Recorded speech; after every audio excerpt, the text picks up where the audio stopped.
Monday is the 30-year anniversary of what some consider to be one of the greatest concerts of all time. I mean, Michael Jackson's Victory Tour, it went to 10 cities. Yeah. And typically Jacksonville would not have even been a thought of a place to have this, but it turned out to be here. Yeah, not only did it come here, the Jackson brothers performed 3 nights straight. There is an incredible backstory to how our mayor at the time, Jake Godbold, convinced the King of Pop to come to our city. And believe it or not, football was the catalyst.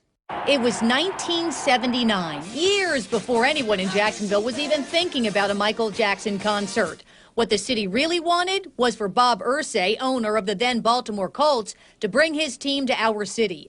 Mayor Jake Godbold wooed Irsay with this spectacular helicopter arrival, thanks to the insistence of a staff member. We'll bring him down in a helicopter on the field and tell everybody he's going to be there and go out there and say, we want the Colts. And I said, God, you think they'd come? And he said, oh, if he's there, they'll come, you know. He said, we'll get some popcorn and peanuts, and I'll get somebody to donate cold drinks and everything. So I took it over to the president of the chamber and talked to him about it. I said, oh, you're crazy. Ended up 50-something thousand people showed up that night, and there must have been another 25 outside trying to get in, but nobody went home. 2 weeks later, I went to the White House. I had a appointment with the president to talk about transportation for Jacksonville.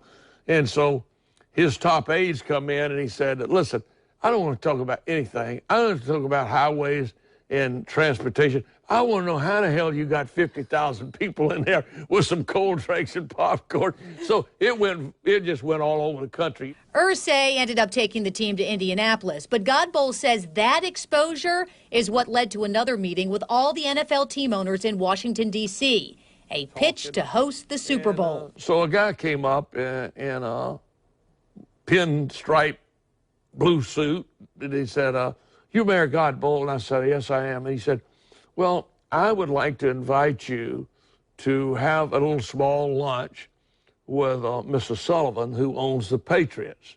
I said, no kidding. Godbold had just finished his presentation and thought this just might be Jacksonville's chance at a team. Sam Kavaris was sitting with him. And I looked right at Jake and I said, you know, can I come with you? And he said, of course. I didn't introduce Sam as a reporter. I just introduced him as Sam Kavaris because I was afraid he may throw both of us out of the room. We get to the door, and Billy Sullivan says to the mayor, he says, why don't just you and I go in here and talk about this? So the mayor turned to me, and I went, that's fine. I'll be standing right here. He said, I can't give you an NFL team. I can't give you a Super Bowl game. But I'll tell you what I can do for you, Mayor. He said, I can give you something that's equivalent to 3 Super Bowl games. And because that puzzled me, I said, well, what would that be? And he said, I have the rights, the contractual rights to a victory tour for Michael Jackson. It's going to be the greatest show, ever greatest concert, and the biggest concert that's ever been.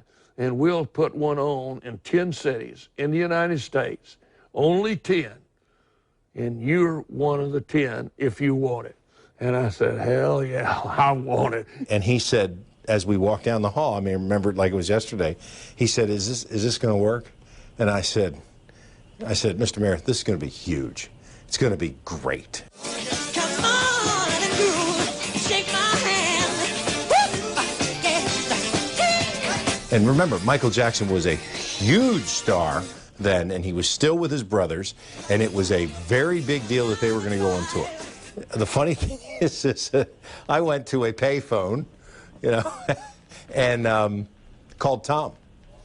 And I said, he goes, hey, how's it going? I said, hey, listen, you know, we're not getting the Super Bowl, but Michael Jackson is going to open his tour next year in Jacksonville with 3 stops. And Tom was virtually speechless on the phone. He was like, what? How did that come about? When the news hit Jacksonville, the excitement was contagious. Tom Wills traveled to Kansas, Jackson's first stop, to show our viewers what a concert like this was all about. This was the opportunity Mayor Godbold had wanted, had waited for, a chance to bring the city together. One of the things we needed to do in Jacksonville is to have more pride in ourselves, to build up our esteem. We had been a smelly, old, stinky city for so long that we needed something to spark us, to bring us together, to make us one community, black and white, young and old, and bring us together. So true. So on Monday, Mayor Godbold explains what Michael Jackson was really like behind the scenes and how he was so kind to the people of our city. If you'd like to hear my entire interview with the former mayor, we are going to post it on newsforjax.com. And if you've ever talked to Mayor Godbold, you know he has a lot of fascinating stories that he wants to share. Give me about 45 minutes to go ahead and post that as soon as we get off the air. I saw him in the hallway when he was here. Isn't he great? Great It's awesome.